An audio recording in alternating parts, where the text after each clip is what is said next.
belga. Le parquet fédéral a transmis samedi après-midi au parquet de Bruxelles les 5 mandats d'arrêt européens mail adressés par l'Espagne aux autorités judiciaires belges, a indiqué samedi soir le parquet de Bruxelles.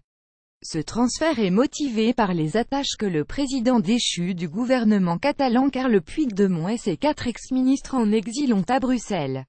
Le parquet de Bruxelles ajoute que ces mandats sont actuellement examinés avec le concours du parquet fédéral et du parquet général de Bruxelles en vue d'initier la procédure judiciaire dans le respect des législations et dans les meilleurs délais. Les mandats d'arrêt européens ont été lancés au motif de rébellion, sédition, détournement de fonds publics et désobéissance à l'autorité, des faits passibles, en Espagne, de 30 ans d'emprisonnement. Dès que les intéressés sont retrouvés et amenés devant le juge d'instruction, celui-ci a 24 heures pour prendre une décision. Il peut décider de ne pas délivrer de mandat d'arrêt ou il peut délivrer un mandat d'arrêt mais éventuellement libérer les intéressés sous certaines conditions.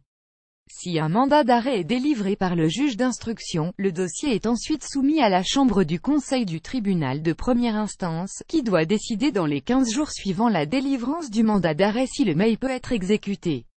Le parquet, comme la personne visée, peuvent faire appel de cette décision devant la chambre des mises en accusation, qui dispose d'un nouveau délai de 15 jours pour prendre sa décision.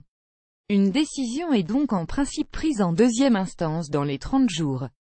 Un pourvoi en cassation est ensuite encore possible, avec une décision qui doit à nouveau être rendue dans un délai de 15 jours. La décision cadre de l'U prévoit que la décision finale doit être prise dans un délai de 60 jours, étendu à 90 jours en cas de circonstances exceptionnelles, soulignait vendredi soir le ministre de la Justice Koen Geens. Si une décision d'exécution du mail est rendue, la personne visée est en principe remise aux autorités de l'État d'émission dans les 10 jours qui suivent cette décision d'exécution.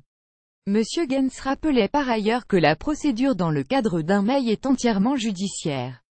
À la différence de l'extradition, le pouvoir exécutif ne joue aucun rôle dans la procédure. Tout se fait par contact direct entre les autorités judiciaires.